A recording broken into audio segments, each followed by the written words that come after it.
En este video vamos a hablar de los Cloud Data Warehouses y de los Data Lakes. Básicamente, como les mencioné en el video anterior, entre 2006 y 2010 es cuando se empiezan a sentar todas las fundaciones de lo que sería Data Engineering y Hadoop jugó un papel muy importante, pero no es sino hasta 2010, 2014 cuando ya realmente todo empieza a tener mucha más fuerza y se empieza a consolidar de manera masiva. Y de hecho, aquí es donde empiezan a surgir nuevas herramientas que son las que se van a convertir en las herramientas que hoy utilizamos como Data Engineers, y eso es lo que vamos a ver a continuación. Un jugador muy importante en este campo es AWS. Yo no sé si ustedes saben, pero AWS fue la primera nube que existió, al menos de manera pública, la que se popularizó, y todo empezó cuando ellos empezaron a publicar servicios como AWS S2, que es básicamente el cómputo de ellos. Lo que hacían era básicamente rentar sus máquinas para que otros las pudieran usar. Y AWS S3. ¿Por qué S3 es importante? Porque ahí es donde vamos a terminar montando todos los data lakes modernos, básicamente. S3 fue el sistema distribuido similar a Hadoop, no es lo mismo, totalmente diferente, pero fue similar, así como Google tenía su file system y Hadoop era el open source, pues AWS sacó S3. Y S3 se convierte en ese object storage, ese sistema donde nosotros podemos almacenar datos de manera masiva y barata. Básicamente lo que sucede es que AWS publicando estos dos servicios hace que el almacenamiento en la nube se vuelva barato, al igual que el cómputo. Recuerden que hasta esta época aquí todavía tenemos un montón de datos o de sistemas que están en lo que llamamos on-premise. Básicamente, en mi cuarto, yo compro unas máquinas y las meto allá. AWS dice, sabes, déjame ese problema a mí. ¿Para qué vas a comprar máquinas? ¿Para qué vas a tener un data center? No te metas en ese problema y más bien trabaja con mi nube y yo te alquilo eso y tú pagas a medida que lo vas usando.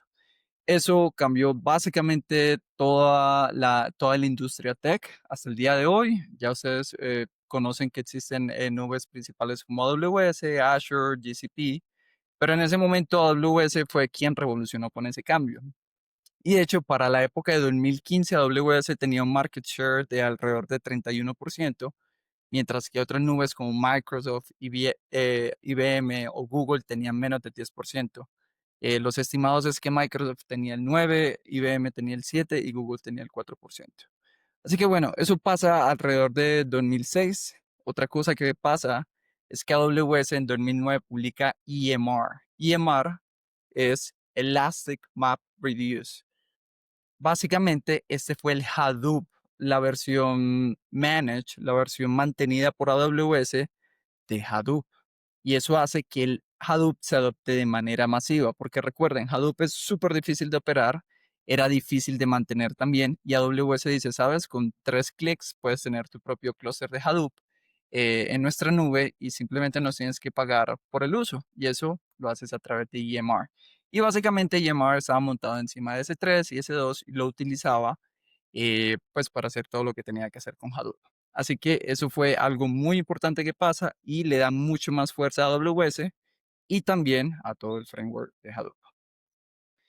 Por allá en paralelo, en 2010, el CTO de Pentaho era una herramienta de ETL que se utilizaba para transformar datos, acuña el término del data lake. Creo que lo importante de entender de esta época es que empiezan a pasar muchas cosas al mismo tiempo. Y en este video y en el otro se van a dar cuenta que ya aquí ya es difícil de hablar de una historia lineal y secuencial, sino que empiezan a pasar muchas cosas al tiempo. Así que así como AWS iba dominando el mercado de la nube, iba publicando y democratizando el acceso a cosas como EMR, que era Hadoop por debajo, también habían otras cosas como que se empezaba a establecer nuevos conceptos. Y el concepto de Data Lake por primera vez se utiliza en 2010 y como les dije, quien lo acuña o quien lo denomina es el sitio de Pentaho. Así que aquí es donde empiezan a surgir los Data Lakes y aquí es donde la gente empieza a darse cuenta que los Data Lakes son otra opción a los Data Warehouses y que es una forma de escalar en términos de almacenamiento de manera fácil y costosa, barata.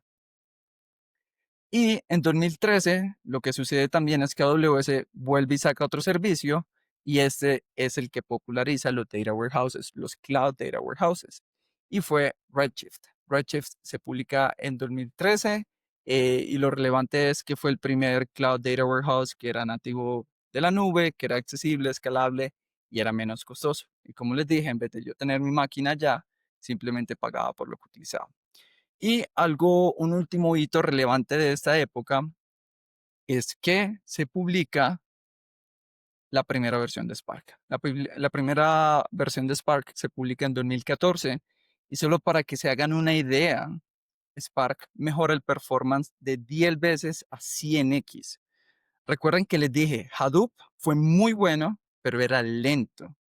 ¿Qué pasaba? Hadoop era un sistema distribuido que almacenaba los datos en HDFS, que es Hadoop File System, y todo eso se hacía en disco. Y para procesar datos sobre eso se utilizaba algo que se llamaba MapReduce. Básicamente en 2014, realmente empezó en 2009, pero no se populariza sino hasta 2014, en Berkeley empiezan a desarrollar esta herramienta que se llama Spark. Y Spark, en vez de procesar los datos en disco, lo hace en memoria. Y eso va a tener un impacto gigante, tanto que hace que el performance se pueda mejorar hasta 100x. Así que así es como cerramos esa época entre 2000 y 2014, 2010 y 2014, y es que para finales de 2014, AWS 3 era la herramienta principal donde todos colocaban sus data lakes y sus datos. Spark se convirtió en esa primera herramienta que procesaba datos a gran escala y lo hacía de manera efectiva. Todo lo que venía de Hadoop como MapReduce, Hive, es supremamente lento cuando se compara con Spark. Y a nivel de data warehouses, AWS populariza los cloud data warehouses y ese primer cloud data warehouse que podríamos señalar es Redshift.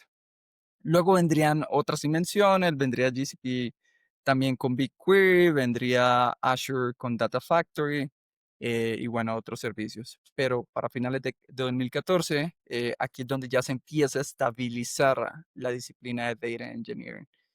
Y lo que va a suceder a continuación es que, si bien todas estas herramientas eran muy buenas y estables, tanto que al día de hoy lo utilizamos, o sea, realmente estas tres herramientas que ustedes están viendo aquí representan el stack analítico de muchas empresas en el mundo, pero lo que empieza a surgir es este movimiento de, ¿será que podemos hacer esto más fácil? Y la respuesta es sí. Y ahí es donde surge el Modern Data Stack y herramientas como Snowflake, Databricks, dbt se empiezan a popularizar y eso es lo que vamos a hablar a continuación.